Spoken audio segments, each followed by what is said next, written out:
Ladies and gentlemen, William Samoei Arap Ruto, the President of the Republic of Kenya, is already crafting his 2027 presidential campaign strategy. And I've been observing William Ruto's moves of late, especially in Western Kenya side. And clearly, William Ruto is crafting a Western alliance kind of strategy towards his 2027 presidential campaigns. And that's something which should actually worry Raila Odinga. Because Raila Odinga's support base has always been the Western Alliance. That is the Luos, the Kisis, and the Luya Nation. And based on William Ruto's latest moves, that is what William Ruto is targeting. Yesterday, William Ruto was in Kakamega where he held a meeting with the local leadership.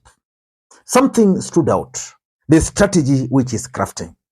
William Ruto met with governors and county assemblies and members of parliament. Today, William Samoei Arap Ruto held a meeting at Kakamega State Lodge with the Governor for Kisii, Simba Arati, Governor for Nyamira, Amos Nyaribo, and other leaders from Kisii and Nyamira, and of course, and members of parliament and of interest MCS from Kuria region in Migori County. In this video, I want us to do a critical analysis about William Ruto's latest strategy and why Raila Odinga should actually be our red man. But before we do that, for those who are watching this channel for the first time, please take a second or two, click that subscribe button so that next time we produce a video like this, YouTube will automatically notify you. And to the subscribers, I want to continue thanking you guys for your continued support. Because without that support, this channel cannot be where it is. And without any further ado, ladies and gentlemen, allow me to dive in. But before we dive in, it's Friday. So as usual, you can also do me coffee the way you normally do, using the numbers you are seeing on your screen. Ladies and gentlemen, William Ruto was in Kisii and Nyamira, I think last week but one. And while there, William Ruto never held this kind of meetings, which he held today with the same leadership in Kakamega. Why do you think William Ruto held that meeting with Simba Arati? Of course, when William Ruto was in Kisii the other day, you listened to what Simba Arati said, that William Ruto actually won, and therefore they will be working with William Samoei Arap Ruto.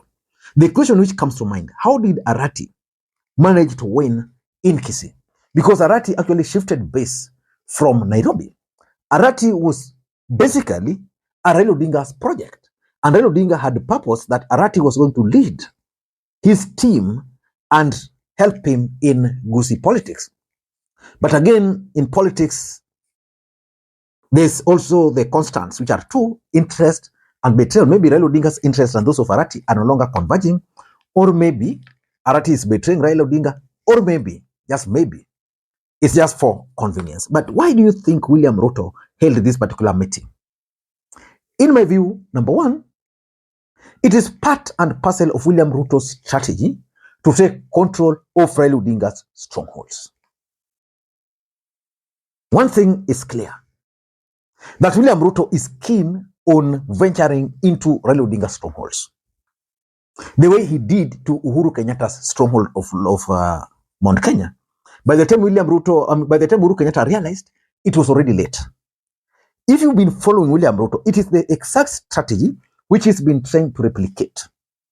As a matter of fact, when William Ruto invited Luo members of parliament to State House, there was the presence of Ochanda. Who is Ochanda? Ochanda is the member of parliament for Bondo. Raila Odinga comes from Bondo. If you go back to William Ruto's strategy for Mount Kenya, the first member of parliament he won was none other than Moses Kuria. Moses Kuria by that time was the member of parliament for Gatundu South, who was representing Uhuru Kenyatta in parliament. And because of that, Uhuru Kenyatta got angry and decided to start fighting Moses Kuria. And that's how he ended up with the pig fight with Moses Kuria, and Ruto managed to gain there. But Raila Odinga realized something, that since that's what Ruto wanted to do, he decided to just ignore Ochanda. Up to this stage, I've never heard Raila Odinga talk about Gideon Ochanda as we speak. Because if Raila Odinga were to lower himself for an extent of even trying to respond to Ochanda, he would have actually helped Ruto achieve the objectives. So what William Ruto is trying to do basically by having these members of parliament is that he wants to have friendly leaders. Let's take, for example, the case of Kisii. Arati is ODM. Kisii is strongly ODM. So by working with Arati, what will that mean? He can organize an event, rope in Arati, they will go together. And since it's a presidential function, Arati will utter the kind of statement which he uttered the other time. Just like in Kakamega, he went there, you heard what the governor there uttered. And of course, these projects are going to be like kind of both county and government projects. For example, I was discussing something with my friend today. He was like, William Ruto is nowadays trying to organize or to launch what they are calling the parks they are launching in each county. You know, Uhuru Kenyatta had the special economic zones. Like for Nyanza, there was supposed to be one in Moron. And someone was like telling me that why should he launch those parks, business parks, while no industries will be there. So, but in short, those parks are his strategy to venture in each and every county in the Republic of Kenya. So that's William Ruto's strategy. Number two, I'm also sure that Ruto is trying to come up with a strategy to isolate Luo Nyanza. Because, let's just face it, why would Ruto invite leaders, MCS from Kisii, Nyamira, then he goes to Migori, then he only picks the ones from Kuria? Why? My assumption is Kuria should be part of Luo. So if he was inviting Kisii, Nyamira, then he ought to have invited also Migori. So that will say there are members of their MCS from Migori who refused to join him. But the fact is, as we speak, there's a good number of MCS, even ODM MCS from Migori, who are supporting Ruto. Why do you think they were left out? Because William Ruto is keen on isolating the Luos, so that he can say that Raila Odinga is actually a Luo leader. And of course, William Ruto learned his lessons from the demos. You know, William Ruto never believed that the demos were going to happen in Kisii and Nyamira.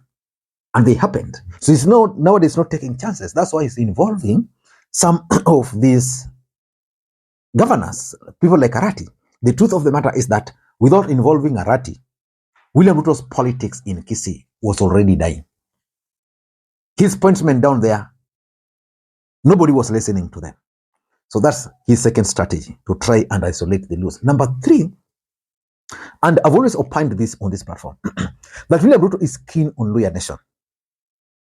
And William Ruto has always believed that if he can venture in Luo politics and win the support of the Luos, then the Luos and the Luyas will always vote together.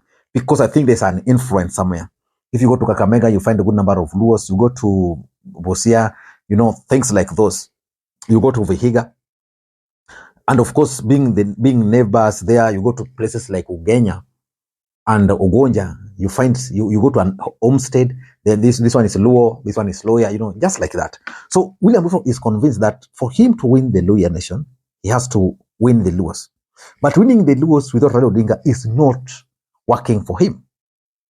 So what William Ruto is trying to do currently is that he wants to persuade the Luyas to leave Raila Odinga by parading the Nyamira leaders, Gusii leaders, and of course the Kuria leaders, and telling them now, I'm in Kakamega, you can see Simba Arati is here, you can see the governor for for Nyamira is here, you can see MCS from Kuria are here. Then the next question is, why are you still stuck with that man called Raila Odinga? So it is actually part of his strategy. Number four, William Ruto's strategy is the fear of Mount Kenya. Now, something is now emerging, and someone told me this, that the votes which William Ruto got in Mount Kenya were not necessarily the actual votes he got in Mount Kenya. That the votes were highly inflated. So it's not sure whether that can happen again in 2027. And William Ruto's biggest problem is that Raila Odinga might actually not be on the ballot. And in case Raila Odinga is not going to be on the ballot, the safest bet would then be his strongholds. That is Coast, Western, and Nyanza. Because if Raila Odinga is not on the ballot, what message do you think William Ruto will go to the mountain and tell those people down there? What message? Zero message. So that is the biggest fear William Ruto is currently facing. That Mount Kenya might actually decide to chart their own political path. And lastly, if you ask me, this is a well-crafted strategy to thwart Raila Odinga's strategy for his strongholds. For those who've been following Raila Odinga's politics for a long time, his strategy has always been simple. Raila Odinga's strategy has always been to delegate. When Kingi was in ODM, he was the person as a governor for Kilifi, managing Kilifi politics.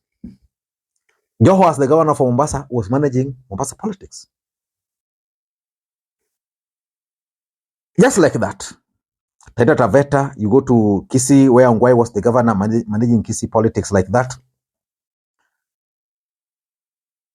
Ruto is dealing with that. By having these governors, by having these MPs, by having these MCS, it means he's going to curtail Raila Odinga's interactions with them. Or even activities. Like, for example, someone like the governor for Busia today, Utuma, can hardly join Raila Odinga's political activities in the region. If he was working very closely with Raila Odinga, I am sure right now, Utuma would have even organized an event and invited Raila Odinga. Joho used to organize kind of development tour for Raila Odinga, most of ODM governors. But now if they're working with Ruto, Ruto is the one organizing these development tours. Remember how the other day, Moses Kuria decided to cancel the parks which were meant for Siaya, Kisumu, and Migori, and Homa Bay. Because probably Ruto was not going to launch them. And they were not going to generate the kind of political capital they really wanted. So it's a strategy to thwart Raila Odinga's strategy. So that Raila Odinga's interaction with someone like Simba Arati would reduce. Raila Odinga's interaction, for example, with someone like Baraza will reduce. His interaction with the governor for Trans Nzoia will reduce. The governor for Mombasa. And therefore, Raila Odinga will just have to figure out how he's going to craft a new strategy. I don't know what you think, but it's my hope that you've really enjoyed this video. And if you have done that, please don't forget to share this video. Don't forget to like it. And also don't forget to drop your comment. Thank you guys, and may you have a good day. Bye-bye.